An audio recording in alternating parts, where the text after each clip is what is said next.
to get that kitchen part now.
Subscribe. This is the Nightly Fix presented by Foolish Club Media. Please head to our YouTube channel, Foolish Club Media. Like and subscribe. If not, use a hoe. Oh, use a hoe. Oh, use a hoe. And I said that use a hoe. Oh, like and subscribe. Go ahead and do so. I don't know what made me do that. That is a move from coming out from my favorite movie, one of my favorite movies, Dumb and Dumber, when that idiot just started running in place. Come on, Harry, do it. It feels like you're moving at an incredible rate. And he pissed that man off. That is always. I don't know why, man. I don't know about you, Serda. I don't know who that guy was for you. Jim Carrey had me. I'm talking those middle school years. He had me in a chokehold, man. I mean, I was a sucker for all that little run he had that started with Ace Ventura, Pet Detective. Oh man, he had a good like 5-year run where he was like one of the bigger movie stars in the world because of those comedies. Like his comedies were very big back then. They're not the same these days. Like they don't make comedies to put into movie theaters like that because they don't make money anymore the way that they used to. Like why? They just don't. Like they put out that Naked Gun movie and it did okay, but like comedies just don't make that much money. So now a lot of times comedies go direct to streaming because they don't make as much money in theaters. Oh, that Naked Gun movie's already out? Yes. I haven't seen it yet, but it got really good reviews. I was kind of waiting for it to come to streaming because I just haven't had time to go see it. But damn, there was too many things to go see. I had to go see Weapons. Like I've been going to the movies a lot lately. There's been a lot of stuff out. Steve, you go to the movies a lot all the time. I don't know. I had to go to the movies a lot. You go to the movies a lot all the damn time. No, time for Naked Gun, but I do want to watch it. It got tremendous reviews because he had that run sort of yes, I was in all of them. It started for me. Ace Ventura. I wasn't as big on The Mask. That was okay, but Dumb and Dumber. I mean, I got that bitch front to back, Jack. The Cable Guy, all in that. Liar, Liar, big one for me. Me, Myself, and Irene, like he had a run there for me that was spectacular, and I was on him. And I would memorize the damn movie. Shout out to Jim Carrey, man, out here just changing lives. I was a big Jim Carrey guy. Big Jim Carrey guy. Myself and Irene was underrated. I feel like people didn't like it because it was so adult, and like a lot of the other like Jim Carrey stuff was a little bit more accessible. But Me, Myself, and Irene was a weird time because he had done some more darker stuff. Like people really didn't like The Cable Guy, and I liked The Cable Guy. No, listen, it was probably the worst out of them all. I will agree with that. You know, it was directed by Ben Stiller. But it was good. I mean, it was good. It was weird.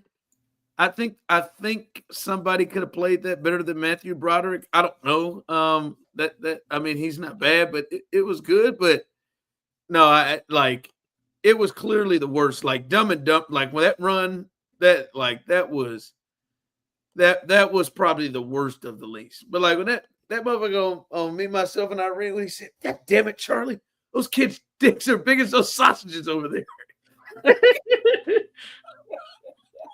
And he would turn into Hank, and I dig like with him, whoever is that co-star that he's playing off of, they got to be right too. Like, yeah, and like Renee Zellweger didn't know a lot of her then. She was hilarious playing off of him, and is it Jeff Daniels was hilarious as Harry playing off of him in Dumb and Dumber. So yeah, man, I was a big Jim Carrey staple. Osita out again. Hopefully he'll get back with us soon. He's not just playing hooky or going to Bible study like he did that one time and fielding dates afterwards. No, he's handling business that he needs to handle. So shout out to Osita. Hey, let's tackle the news of the day. I'm sure you heard it all over Foodless Club Media. Ryan's World, which came out today. I'm sure you'll hear some of it. Show and BK coming out Friday. You'll hear some on it, but sort of the big news was the Rashee Rice news that dropped, and he's going to be suspended 6 games. And those 6 games sort of are Chargers in Brazil, home for the Eagles, at Giants, home for the Ravens, at Jags, and then home for the Lions. So the Lions, Ravens, Eagles are all Super Bowl contenders. The Chargers are obviously the next closest. Well, at least a lot of people believe are the team that's going to challenge the Chiefs in the West. But listen, 6 to 8 games to me felt like the move. Double digits seemed excessive. Although he put himself in a position that was crazy, but there's no precedent for that. Six games feels right. I'm glad this thing didn't just parachute in the middle of the season, which would have been just weird if it's like, oh, week 7, sit on down for the next 6 weeks. So I am good with that. I'll let you give your thoughts on it, Steve. I'm sure you did on the Daily Fix, but everything you feel like this is a fair thing, right? That for all parties, right? yeah. And I've been talking about it for weeks, like, and I think I talked about it with you and BK too. Like, it was always wishful thinking to me to think like, the Chiefs were leaking, like hoping like it was going to be like a 4-game suspension or something like that. And that was never in play in my mind. And then it comes out, Tom Pelissero said today, the NFL was seeking like a 10 to 12 game suspension. Yeah. And a lot of people were like, how could the NFL do this? Jordan Addison only got 3 games and he was speeding and he got a DUI and did all of that. And it's like, yeah, I get all of that. And what Jordan Addison did was just as stupid as what Rashee Rice did.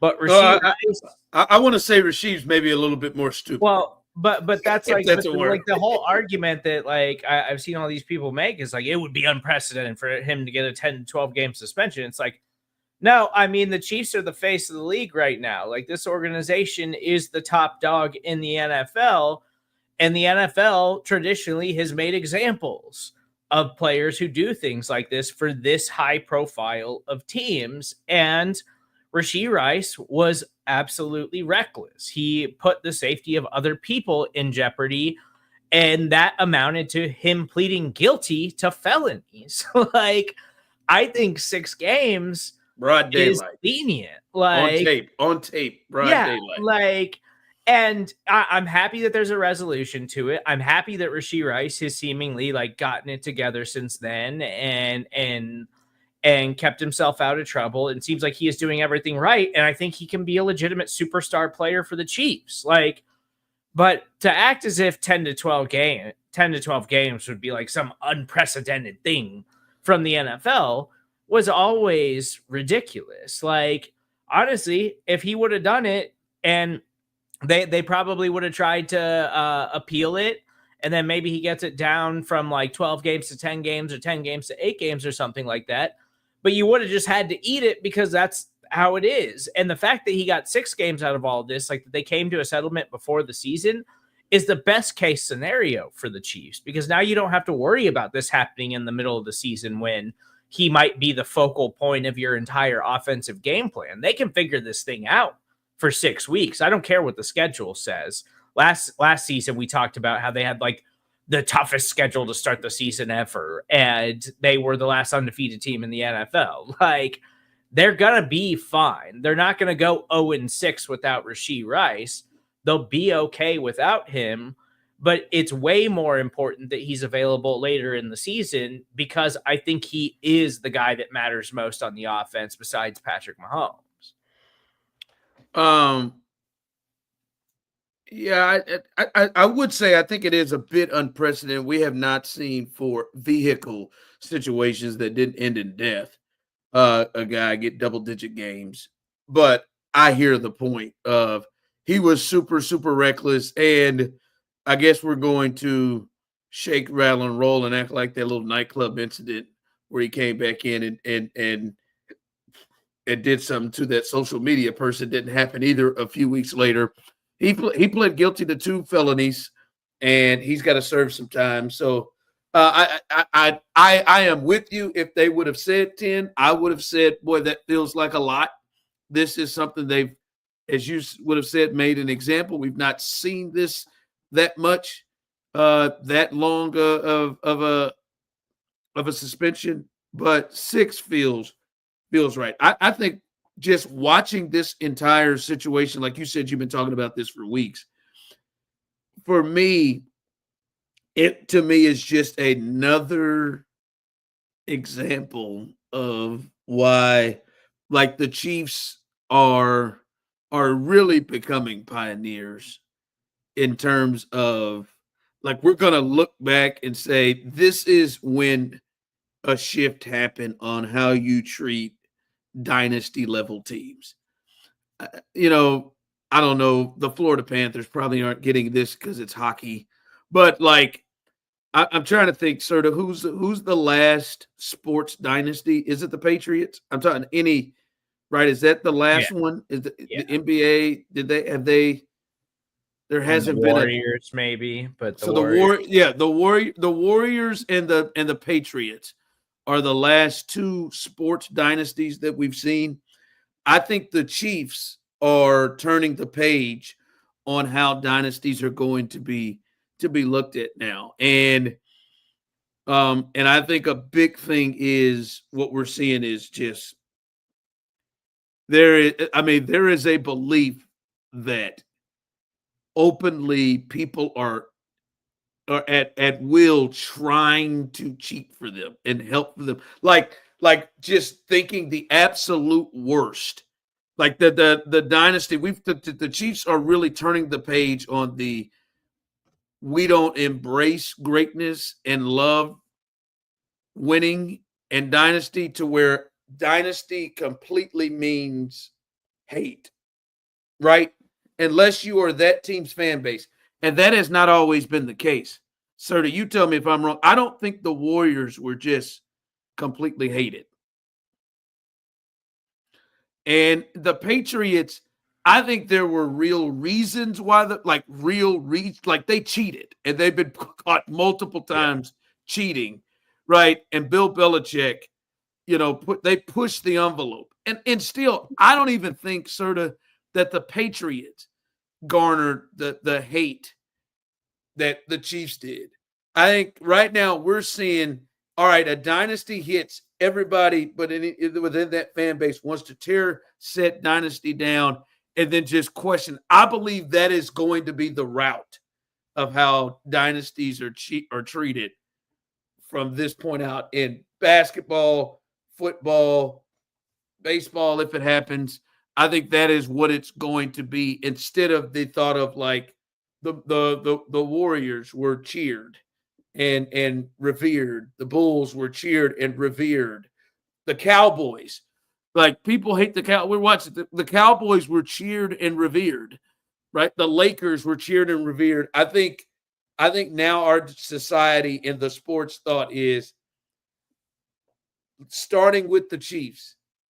Boy, how can it go? Because as soon as the Rashee Rice thing, you know how stupid it is that people would look at this and think the league is trying to do something to help out the Chiefs. Mike Florio, and listen, I've had Mike Florio on a lot. I like Florio. He's cool. But, you know, Mike's running out here talking about this, something's fishy with him potentially being suspended, 6 games in the middle of the season, as if Serda, and I love Rashee, as if Rashee Rice is some sort of a needle mover. like, oh, the league wants to have him in the game against the Chargers. By God, last year when he missed those 16 ball games and the Chiefs still were the most watched team, but by God, like they would, like the league is going to try to keep Rashee Rice in for these primetime games. He just does this because he knows he'll get clicks on his articles that have to do with absurd Chiefs headlines. But Florio, all just a cheap money grab for him. But Florio is just one name that I'm listing. Like, anything that occurs with the Chiefs, there is some sort of, they're cheating, they're getting away with something, and they're not the Patriots. They ain't been caught cheating at all, right? Like, they've been caught cheating at all. It is a hate thing. The only thing that has helped them here recently become likable in some ways is Taylor Swift, but that's to non-football fans. To football fans at large, it's made them be hated even more. Now that they have Taylor Swift there, like, outside of that, I just think they are setting a tone for the new change of how dynasties are going to be viewed and treated now. Maybe I'm off. Maybe it's just the Chiefs. I don't think so.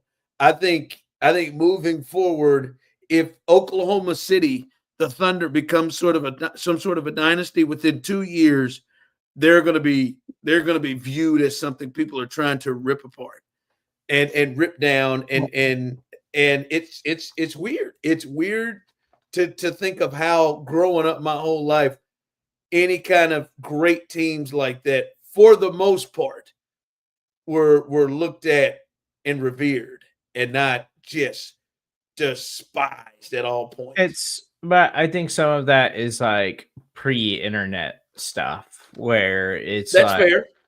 Where it's like newspaper and TV kind of controls it, and so you're just fed like the greatness. Whereas now, like, online, it's like, it's not just, you're not just seeing these highlights of Michael Jordan and how special he is every night on Sports Center or something like that, or reading about this team in the newspaper in the morning. Like, now it's, you get online and you just hate, and there's a lot of haters, and so people are like, oh, I'm sick of this, or I'm bitter because my team sucks, and I'm not a Kansas City Chiefs fan, but I still appreciate greatness. Like, I liked the Patriots, at least the early Patriots dynasty. Like that, I had no problem with it. I respected the hell out of them, and the later ones, like, yeah, controversial, got caught cheating or whatever, but I always respected the greatness of Tom Brady because he just did it with anybody. Like, I think you're making a point in it now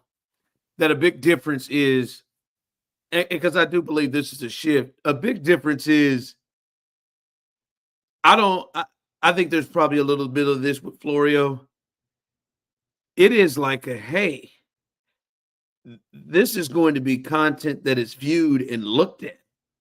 This is going to be something that's going to get a lot of movement. I know people say clicks, views, whatever, because there is at least a place where there's real interest for this, whether it's real or not. And I think, to me, what is becoming much more different than even the Patriots, which were in their dynasty was in social media, even LeBron and some of those teams, the Heats, like there was what was in.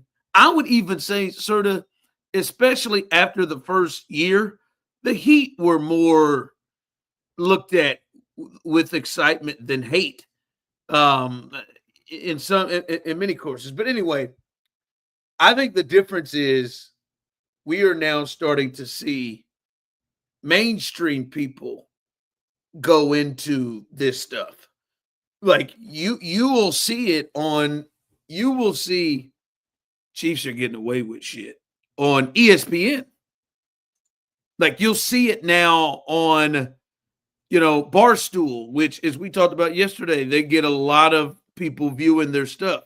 You'll see it on you'll see it on some of the top sites, top places of like creating suspicion if this shit is real, which back in the day, even if there was certain hate, Serda, it was more what we would see every day, the celebration of the star than the hate. That's why Skip was so unique, because most people were celebrating what they were seeing and not just trying to do that. Now, mainstream wise, sort of, there are like 70 Skips.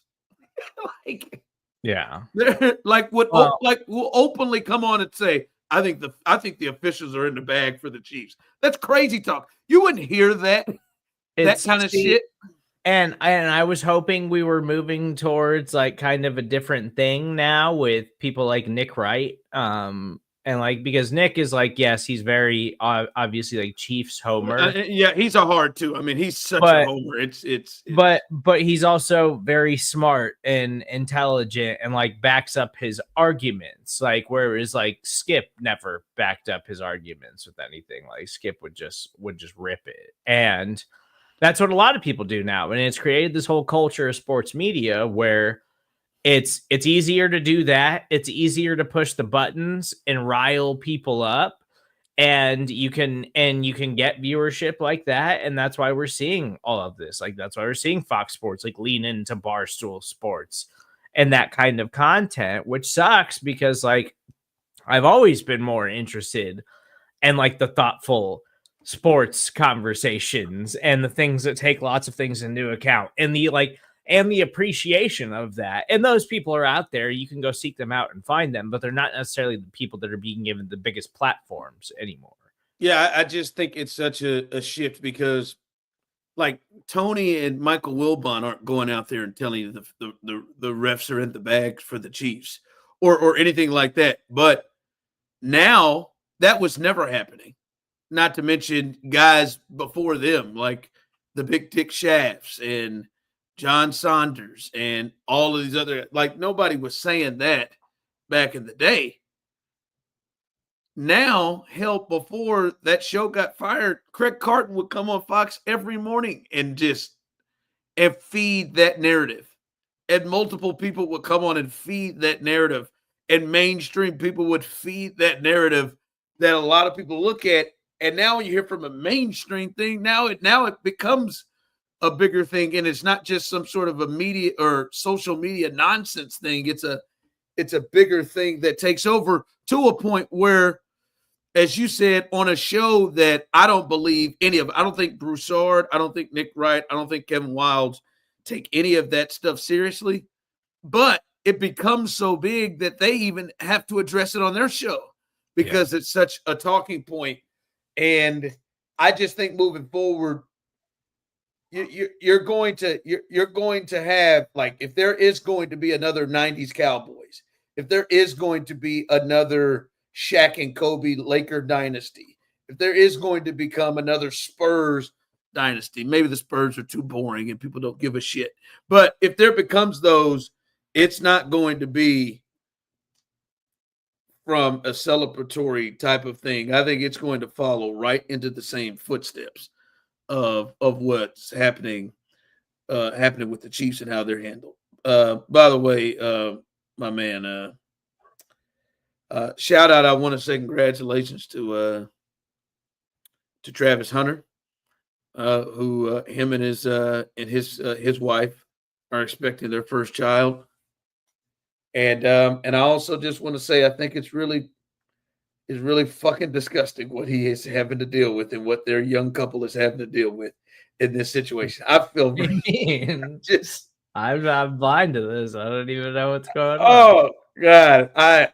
I saw the post they're expecting, and then I made that mistake.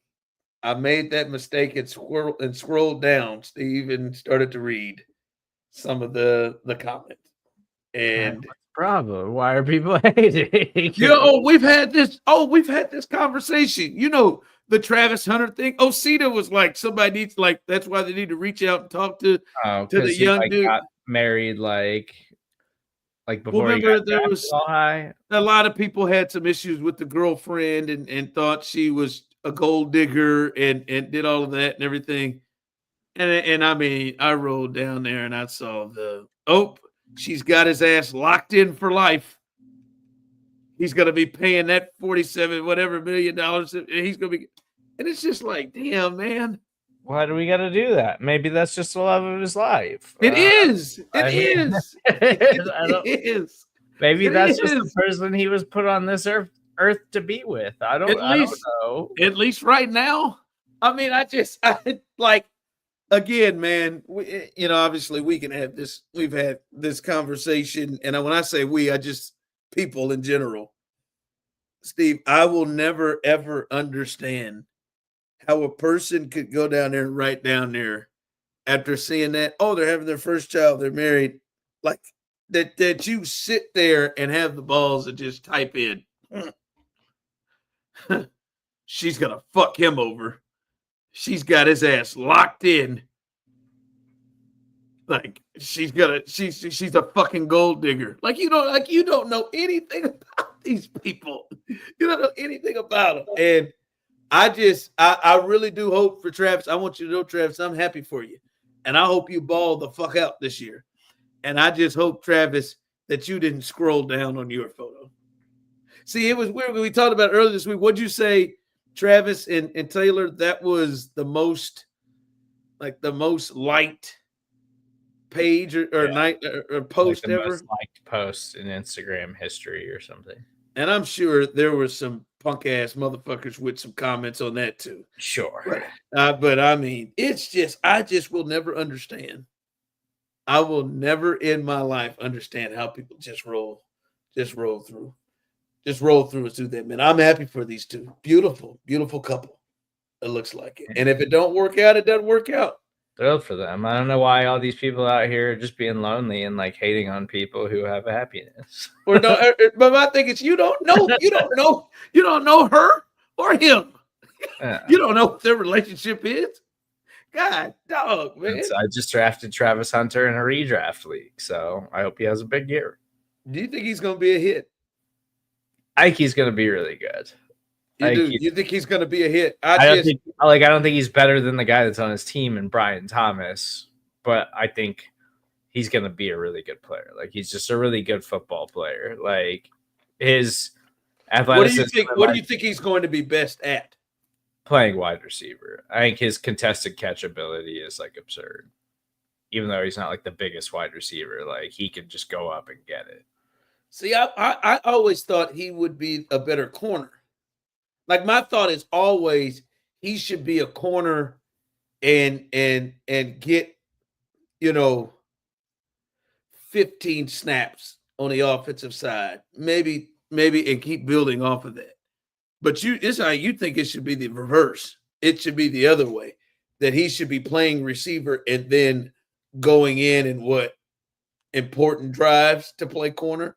I just think it's too hard to do both in the NFL. And like, I think he's really good at both, but I think that he can become an even better wide receiver. Like he can become like a more polished route runner. Like he can develop into that. And long term for him, that's better for him, like as his NFL career goes on anyway. Do you think it's something hard? You think it's really, really hard to do in the NFL just because we ain't seen nobody do it? Or nobody's tried it. Like, who is even Dion is the closest one. And Chris that I can. Gamble, I feel like, was supposed to be that guy. I mean, Chris Gamble wasn't playing no damn receiver like that. Like, I mean, he wouldn't get it. I just think that, like, I think NFL concepts are too complicated. Like defensive concepts. Like, we talk about, like, Steve Spagnuolo's defense and, like, how complicated all those are and all the communication and stuff that it requires. Like, it would be really hard to go to play significant offensive snaps and then just jump into Steve Spagnuolo's secondary and, like, know your assignment and know where you're supposed to go. Not every defensive unit is like that, but I think the really, really good ones, like, their concepts are complicated. And so it would be hard to just be a part-time player on the defensive side of the ball and say, like, oh, we got a package for Travis Hunter to come in and play corner on this series because you're dictating what you're doing based off of the looks that you're getting from the offense. I mean, I must have just made up a season for Deion Sanders. I really thought Deion was much more a pass catcher in that Super Bowl season. Maybe it was the next season. Because I'm looking at my man's got 2 catches for 9 yards on that season. I mean, I remember him returning kicks and stuff. Hold on, man. I'm sorry. Like, I never remember him. Okay, there it is. It was the next season. Okay, the next season he had 67 targets for 475 yards. Okay, I was gonna say, man, I know I did not just make up Deion Sanders just playing as a receiver out there. Okay, there we go. That feels better. All right, I was gonna say, like, damn, did I have gone with that take for years. Oh yeah, Deion is the last one who's really done it a lot. 67, 70 targets, that and I probably a little bit more. And Deion was still an all-pro corner on the other side. That feels that I hope he does. Because honest to God, I think there are a lot of people who probably could have played both ways more. I just don't think we've just seen it, and people have felt comfortable doing it. And I think to the point you're making, yes, he could play such and such, but I think he would be great if he just concentrated on being receiver. I think he'd be great if he just concentrated on being a corner. And I think that's where a lot of people go that route. I think defensive and offensive concepts are a lot more complicated, like, now than they were back then. Like, which makes it even more challenging to try to do something like that. I told you, remember back in 2018 when the Chiefs passing defense was so bad they had Orlando Scandrick, sorry ass, and they had remember I was saying, hell man, shit, throw Tyreek in that slot. It's because Bob Sutton didn't do anything. He just brought the same defense out there every time and hope for the best. Yeah. No, I'm with you on that. He also has some sorry ass corners. Like, he has some dudes that couldn't cover, right? Like, Bob Sutton wasn't no bad defensive coordinator all the time. He was actually thought to be a good one till he started leaking oil late in that bad boy. So I will say that, but no, man, everybody, man, get off that dude. Oh, man, let them live, man. They in love, man. Is everybody hating on Travis Hunter's relationship with his wife? They're in love. I just couldn't imagine verbally, most people just online just telling me how much my relationship ain't gonna work, and how many people who don't know him at all. Like, there are like famous athletes who have come out and spoken out who don't know Travis at all or her. Spoken out and told him, hey, man, you need to back off that chick. Like, come on, man. I couldn't imagine what that would be like. Just everybody just talking about my damn relationship. Go ahead. Worry about your own shit. But you're not a big college football watcher. Not these days. Which is weird. You never have been, though.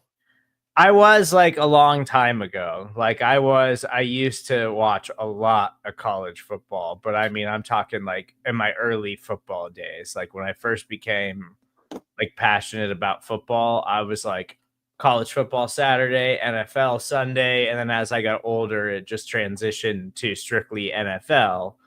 And then as my career kind of started to develop, there's just not enough time. Like, there's not enough time to watch a lot of college. What are you talking about? What do you do? You don't even have kids. You don't even have kids. Busy doing what? I go to the movies. I read books. I exercise. I go on hikes. I want to experience life. I don't want to just sit around and watch football games all the time. But football is half the year. You don't have to do it all day. Jesus Christ! Like in your mind, like Ohio State, Texas is not like must-see TV for you. I mean, big games, yeah, I'll be tuned in. But I mean, I might be like, you know, I'm not talking about you go watch Minnesota and yeah, but like no, like a big college football game, like I'll throw it on, but like if I'm doing stuff around the house, like I'll throw it on while I'm doing stuff around the house, or I'll throw it on while I read, and I'll kind of keep tabs on. That is strange, man. As much as somebody, I mean, you sit up and you're watching preseason games into the 11 o'clock hour in the second half of I like the NFL. I like. You remember that college football is not good. It's not as good. You remember that Martinez fella that you were up late watching for Seattle? His ass is cut, looking for a job somewhere, and you're up there impressed by old Deuce for the Seahawks. No, it has always been weird to me that you are. I've always noticed that you're never really a college football guy. I mean, I followed the prospects. Just from a scouting perspective, I would think you would be into it. I followed the prospects specifically for fantasy football, and like yes. I watch big games. I'll be like, okay, cool. But yeah, I'm not locked in every single Saturday on college football. It's just too much. It's too much. I am. I mean, last week 0, like. I had to have the old dreaded kids softball and baseball evaluations. And so I set up in a hot ass sun for those evaluations. And I got back just in time for K-State and Iowa State in Dublin and got ready for Kansas and Fresno State that night. Man, are you kidding me? Saturday, I got Ohio State, Texas for me. I know I'm closing the night with LSU and Clemson. I know I got there's a Florida State Alabama game. I want to see what Florida State Mike Norvell is doing over there. I mean, I'm about to settle it in. Then we got games on Sunday. We got games on Friday. We got games on Monday. Like, I'm in for this. We got Notre Dame and somebody is kicking is playing as well. Miami and Notre Dame kicking this thing off. All right, man, we're bringing back the Catholics versus the convicts up in this bitch, baby, this weekend. And you don't watch that. I think for me, I love college football, and this weekend is a big, big moment in college football, not just because it's the opening weekend and we got a lot of big games. But you were talking about this the other day, Serda, about how old what's his name? Came over and did Sports Center, dude. Rich Eisen, and you had those flashbacks, those old like old. You heard the dun dun dun dun dun dun. And you heard that. And you saw the old footage. Yeah, and they were having the horns. You were getting there. Saturday is going to be the last day and the last broadcast for Lee Corso. The great Lee Corso. I bet he's coach. I bet you half the people who know Lee Corso and have watched College Game Day have no idea where he went and coached for and who he was most. He was most the old Indiana head coach. And he has just turned 90 years old earlier this month. This Saturday is his final. This is it. This is his final. Have another season in him. He's just doing one to kick it off. They're ending it, and the whole. Are they getting rid of him because ESPN's cost cutting and gave all his money to Pat McAfee? Let's stop being an ass here. This is his last show. They wanted to make it big. The whole College Game Day on Saturday is dedicated to Lee, and Lee is going to don the headgear one more time and going to pick the winner in Columbus. And there's no better way to go out with Columbus with Ohio State, Texas, and that's going to be it for Lee Corso. And I just want to say, thank God, because for at least the last decade, Lee Corso on TV has been right up there with the most uncomfortable thing for me to watch in sports. And I am glad that Lee is getting his flowers, and they're going to do a show for him. But I'll be honest, I am like I couldn't even watch College Game Day in enjoyment, Serda, because I was just so blown away by why do they have this old man up here? Why are they letting him do this to himself? Why are they just letting him roll? So you hate fucking Al Michaels, you hate Lee Corso, so obviously you just hate old people on sports television. No, this is not a hate. No, Al is a snake in the waters. Okay. But I would at least give it to Al. Al still is sharp. Al can still perform the job. He just won't get the fuck out of the way like he promised. Lee Corso, have you watched him recently? Have you caught him? Yeah, I've seen clips and stuff. Like I did used to like when I was younger and I was still into college football, like, and this is bringing me back to the glory days of ESPN 20 years ago for you. Like, yes. On Saturdays, like, yeah, you just got up Saturday morning, and this is like post, too old to be like Saturday morning cartoons. So you get up, you turn on ESPN right away, and College Game Day's right there, and you're just sitting around waiting for college football to start. And you wait for Lee Corso to put on the mask and do this when he picks the team, and they go to break, and he does that wave. We got one more for him to do it, and he but it was so uncomfortable. It is not I hate Lee Corso thing. This is very different than Al. It was God, guys, I know you all see this. What are we doing? Why are we doing this to him? Like, why are we doing this to him? It would just be uncomfortable to watch him, and everybody you can tell it's in his mind that he doesn't want to mess up, but he would just lose his track of his thought. He would just and especially, man, sort of, they would have him in them cold spots, and he would be so damn cold over there in November, and it would just be like I was just like, I've said it multiple, like, sort of, he should have been off TV 10 years ago. 10 years ago, he's 90. He should have been off 10 years ago. I mean, 90 is crazy. 90 is crazy to still be showing up and doing this and traveling all over the place.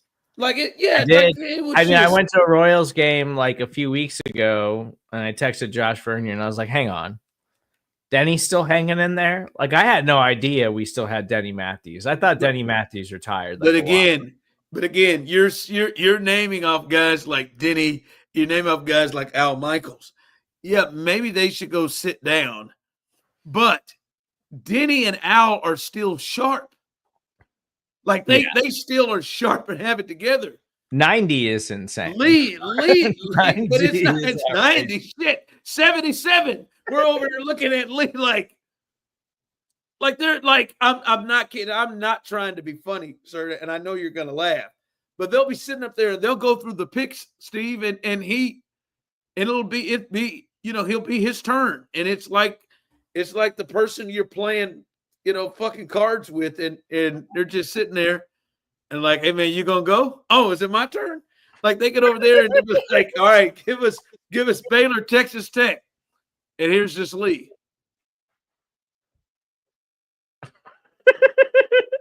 Coach. Oh, no. Like, and that's the not producers who run that broadcast are like, thank God. Thank God we don't gotta usher him around anymore. Like they have had to have had, like, hey man, we've got to have some come to Jesus meetings, some talks. Like when people say, hey man, he gets to walk away whenever he wants. Like, in theory, you would like that, but like, this should have been capped for Lee alone. Like, this should have happened 10 years ago.